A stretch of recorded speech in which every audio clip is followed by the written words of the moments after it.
बहुत दिन से मैंने ये प्रसंग कहा नहीं। जगन्नाथ प्रभु के एक परम रसिक भक्त हुए, उनका नाम था अंगद जी महाराज। क्या नाम था? अंगद जी।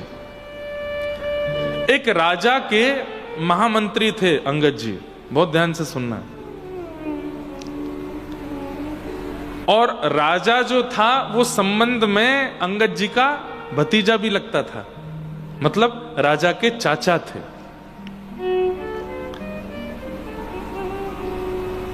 वैसे बड़े अच्छे थे, नियम से रहना, महामंत्री के, राजा के जो जो कर्म होते हैं उन सब का बड़ा ध्यान रखते थे, लेकिन धार्मिक नहीं थे, कथा आदि नहीं सुनते थे। लेकिन भगवत कृपा से इनका जिनसे विवाह हुआ, अंगद जी की जो पत्नी थी वो बड़ी धार्मिक थी, नित्य कथा सुनती थी।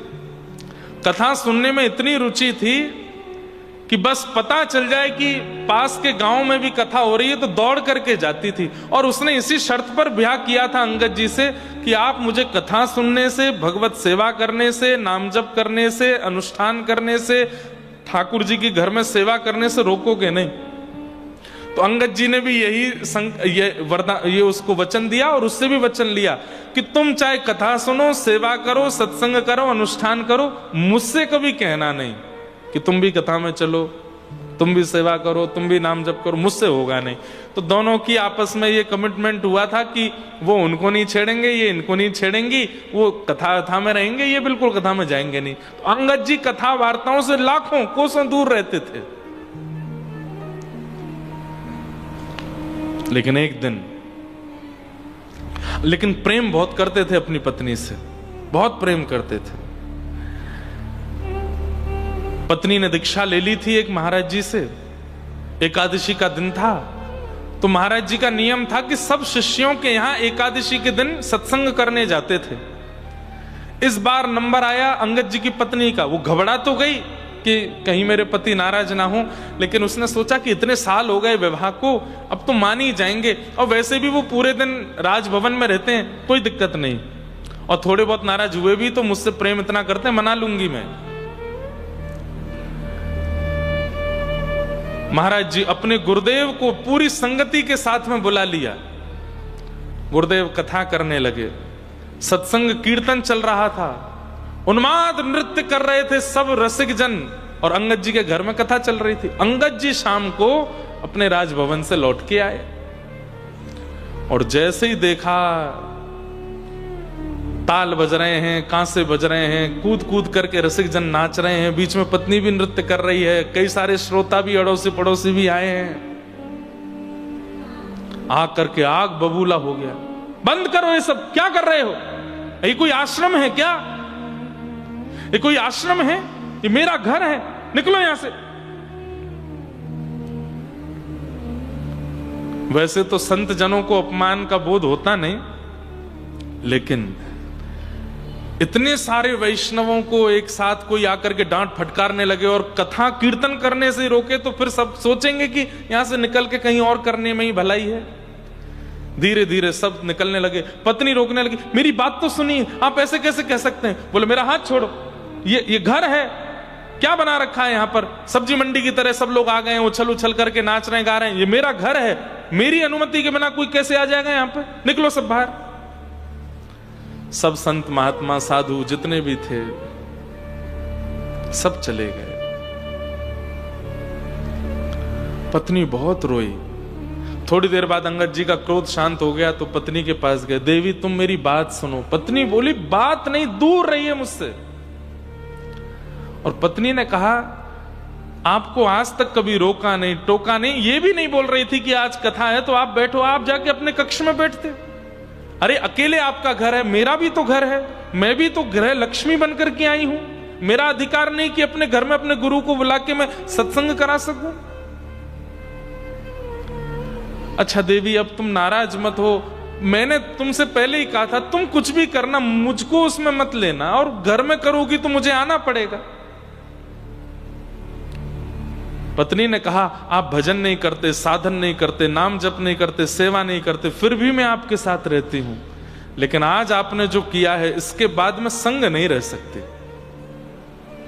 लेकिन क्या करूं, पतिव्रता नारी हूं, छोड़ करके भी नहीं जा सकती, इसलिए वचनबद्ध होती हूं अंतिम श्वास तक, प्राण निकलने तक, चाहे मेरा जीवन 50, 60, 70 वर्ष का क्यों ना बचा हो, ना आपको देखूंगी, ना अपना मुख आपको दिखाऊंगी, रहूंगी आपके संगी, पत्नी के जितने कर्म होते हैं वो सब करूंगी, लेकिन मुख नहीं दिखाऊंगी, और ना आपको देखूंगी। आपने वैष्णव अपराध किया, मेरे गुरु का अपराध किया।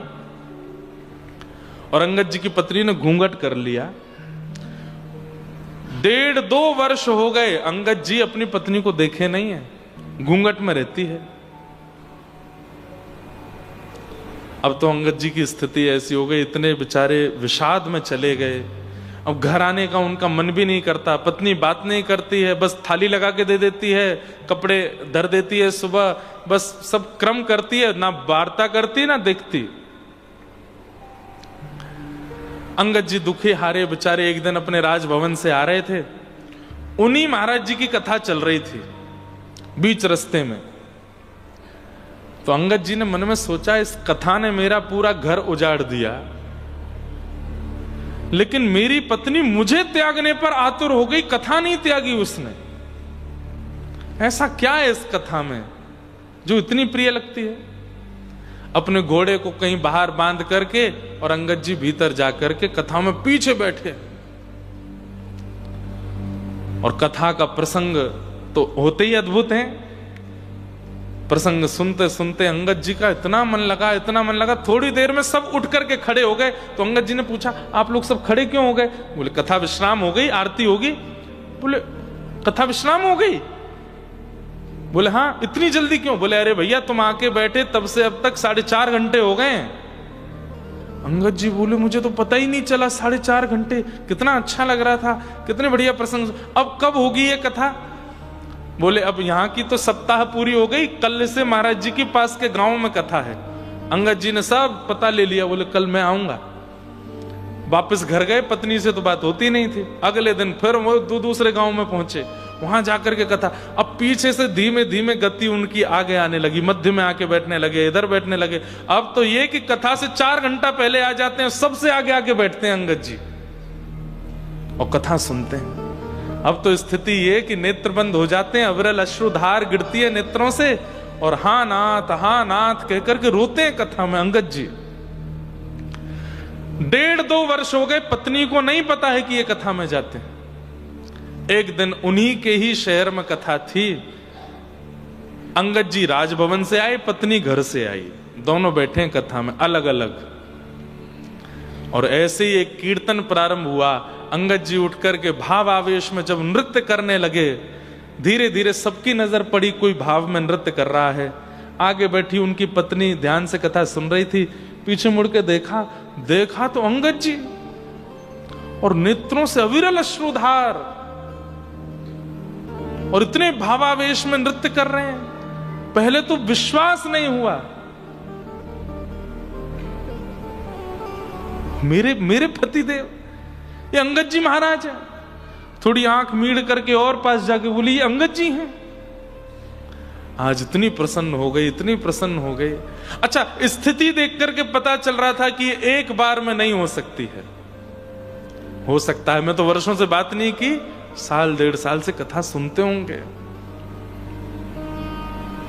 आज घर गई, घर जाकर के चौक पुराया, बाहर दीप जलाए हैं, बढ़िया सुंदर। अंगद जी महाराज थोड़ी बहुत देर में जब घर लौट के आए, द्वार पर खड़ी है पत्नी।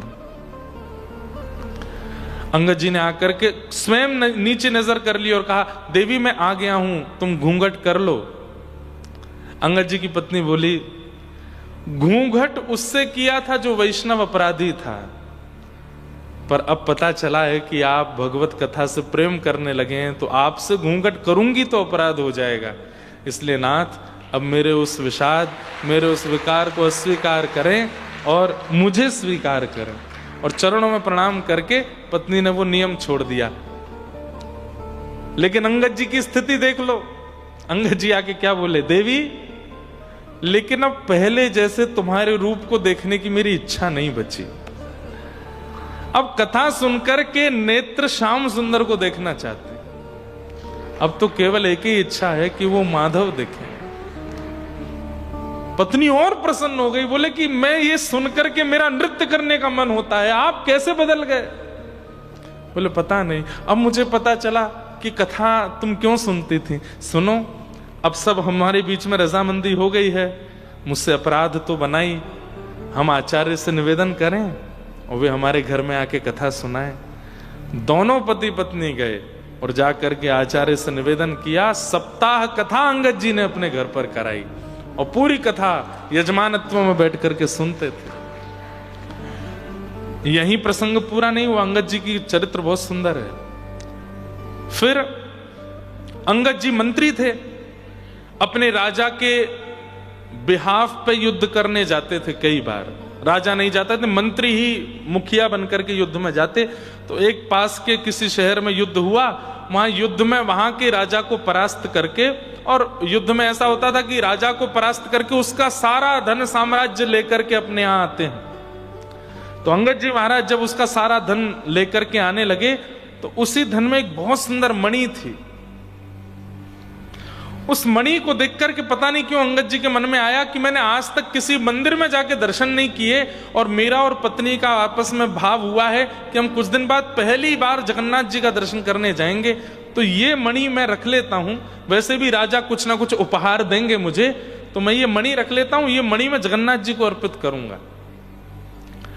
उस मणि को उन्होंने अपने पाग में रखा। राजा को पता चला, राजा को किसी ने जाकर के खबर दी कि अंगद जी ने एक मणि को अपनी पाग में रख लिया। यहां अंगद जी की स्थिति बनी जगन्नाथपुरी जाने की, तो राजा ने बीच रास्ते में सैनिकों को भेज करके उनको बंदी बनवाया। बोले आपकी पाग खोल के दिखाइए। अंगद जी पत्नी की ओर देखे, बोले मैंने चोरी नहीं की है, मैं आकर के राजा को सब बताने वाला था।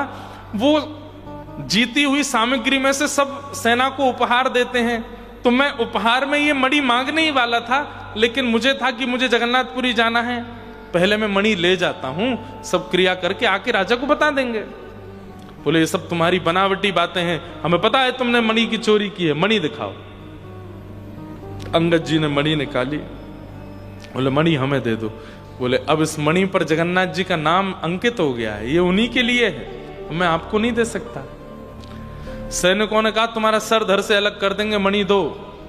बोले सर धड़ से अलग कर देना, एक बार जगन्नाथ जी को देखाऊं, उसके बाद जो चाहे करना, पर ये मणि तो जगन्नाथ जी के पास ही जाएगी। सैनिकों ने जब बहुत हट किया तो पास में एक सरोवर था, उस सरोवर में मणि को फेंक दिया। और अंगद जी महाराज भुजा उठा के बोले मैंने कथा में सुना है नाथ कि आपकी भुजाएं बहुत आवान उलंबित हैं, आप लंबी भुजाओं वाले हैं। मेरी वस्तु आप तक पहुंचाने में मुझे चल के आना पड़ेगा, पर मेरी वस्तु को स्वीकार करने के लिए आप तो कहीं भी आ सकते हैं। कर्मा की खिचड़ी खाने आप राजस्थान पहुंच जाते थे, तो मेरी मणि लेने के लिए इस जलाशय में आ जाइए नाथ, ये मणि मैं यहीं से अंकित करता हूं, क्योंकि मैं शरीर से आपके पास नहीं पहुंच पाऊंगा। मणि को खोजने के लिए सब लोग कुंड में कूद गए, पूरा जल सुखवा दिया कुंड का, लेकिन मणि नहीं मिली। राजा ने पूछा अंगद जी मणि कहां है? बोले कि जिनकी थी उनके पास चली गई। बोले इनकी हथकड़ी लगाओ, बेड़ियां लगाओ, इनको लेके चलो जगन्नाथपुरी, और महाप्रभु जी के पास यदि वो मणि नहीं मिली तो इनका सर धड़ से अलग करेंगे। पहली बार जगन्नाथ दर्शन करने के लिए अंगद जी गए, हाथों में हथकड़ियां, पैरों में बेड़ियां, और सैनिक नंगी तलवार लेकर के चल रहे हैं। और अंगद जी महाराज जैसे जगन्नाथपुरी पहुंचे, जगन्नाथ महाप्रभु के जैसे ही दर्शन खुले हैं, सबने देखा उस मणि को जगन्नाथ जी ने अपने कंठ में धारण करके रखा। अंगद जी के नेत्र सजल हो गए।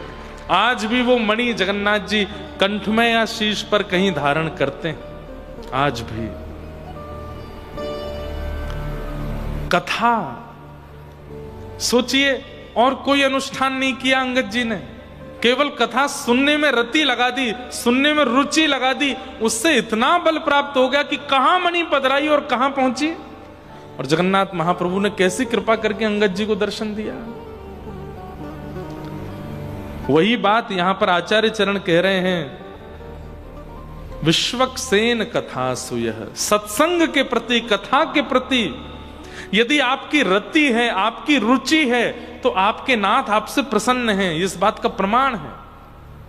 लेकिन सत्संग में ही आपको बेचैनी हो रही है, मन उच्चाटित होता है, जाने का मन होता है, आलस्य आता है, तो आप जितने भी क्रम कर रहे हो, ठाकुर जी उससे प्रसन्न नहीं हैं, ठाकुर जी उससे राजी नहीं हैं।